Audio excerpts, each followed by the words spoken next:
This time of year, end of August, first part of September, reminds me of, and some of you know, I grew up working on an apple orchard, and I had a great honor to spend a lot of time with my amazing grandmother. So this time of year was always busy because we were getting ready for the harvest. And harvesting apples, like a lot of different produce, it's an all-hands-on-deck effort. When the fruit is ripe, you got to get everyone together to get the fruit off to the fruit shed to get it sold. So there was no messing around. We all spent a lot of time there at the orchard together. And I remember, I woke up thinking about this. I was about 11 or 12, and I remember once my grandmother was furious at me because my sister and I were fighting over who got to ride the riding lawnmower, which was the job everyone wanted. She said, "What are you doing? You're wasting time.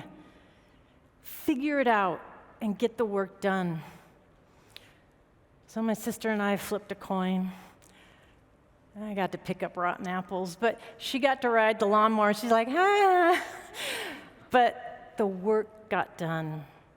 The work got done because we worked together for the harvest. And it takes a group effort. It takes working together if we're going to harvest market ideas in our state. You know, let me set the stage a bit. In our line of work, it's crucial that we keep up with the news cycle. But I also know it can really wear us down because of the barrage of dire headlines. A lot of good leaders have been sucked into a doom loop kind of can we even do this? But you know what? I have not seen that in this network. It's like this network understands that we're not hopeless because we know we're not helpless. I've been inspired by how you've been able to resist. There's this urge to spin our wheels and get caught up in tribal arguments. That's not you. Instead, so many of you have found a higher gear. You have found a way to focus on what needs to get done and problem solve in your state. That's because many of you realize that we can't use emotion and an outdated playbook and expect better results. It's time we talk about the next phase of this network, which is already in development. It's already in progress, and it's working. Churchill said that optimists see opportunity in every difficulty. We are those optimists. We are the happy warriors, not naive, but shrewd strategists, shrewd problem solvers, getting things done in your states. Listen, after 30 years, we are built for this time, for this challenge, and we understand the power behind the founding principles. But to seize the opportunities ahead, we must strategize and mobilize. And that's what we're going to talk about today. That is, to truly influence state policy and make our reforms durable, we must have a holistic strategy customized for every state, a durable freedom infrastructure. This network has grown beyond what has been seen as the traditional confines of a traditional think tank model. We've recognized that ideas alone are not enough to get it across the finish line.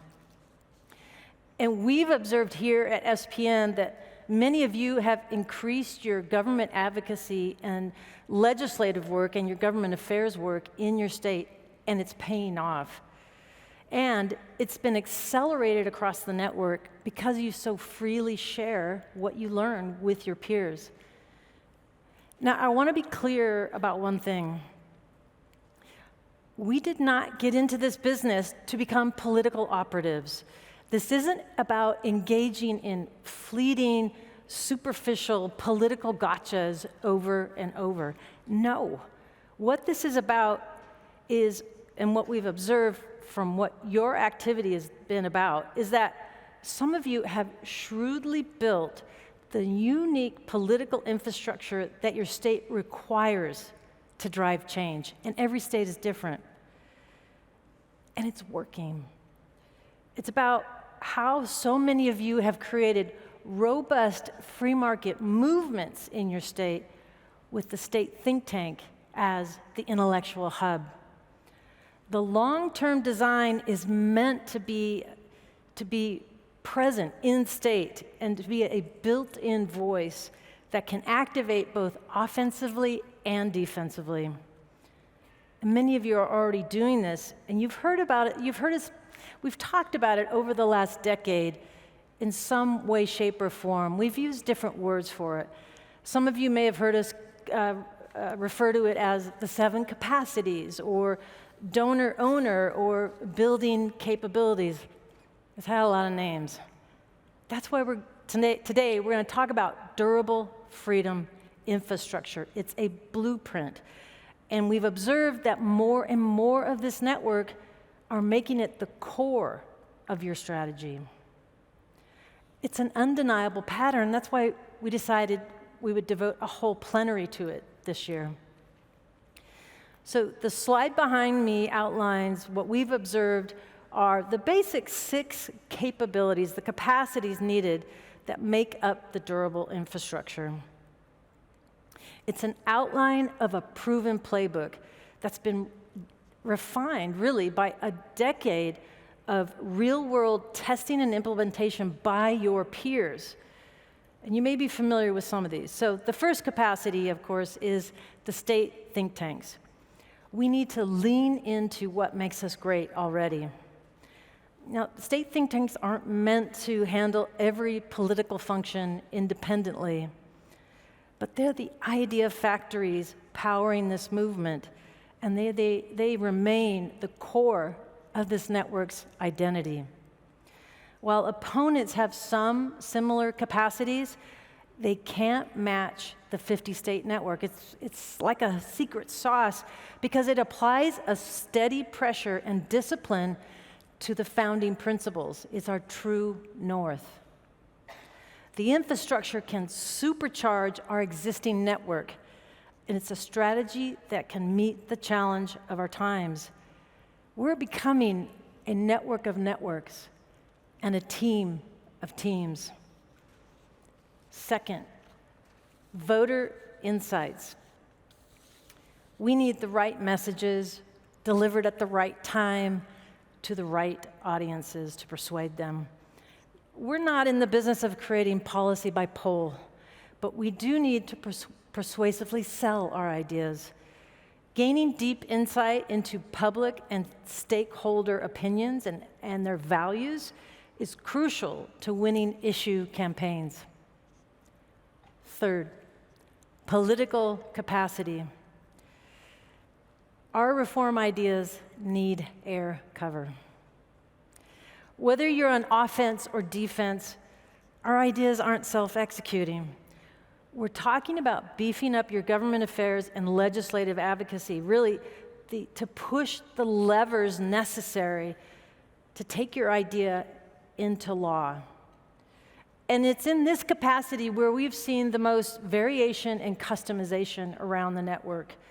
Some states accomplish this by using their H election, and others have created a dedicated C4, and some have created C6s and packs. The point is that they've mobilized what their state needs to drive change and to rally support to get their ideas passed.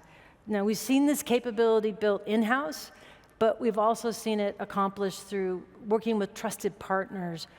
Both methods can work. Fourth, litigation centers. Now, fortunately, this capacity has grown by leaps and bounds over even just the last 5 years. So there's a lot of momentum. We do need to help these litigation centers really help boost their effectiveness so that they're ready to strike at a moment's notice, and of course to protect our own ideas that get passed.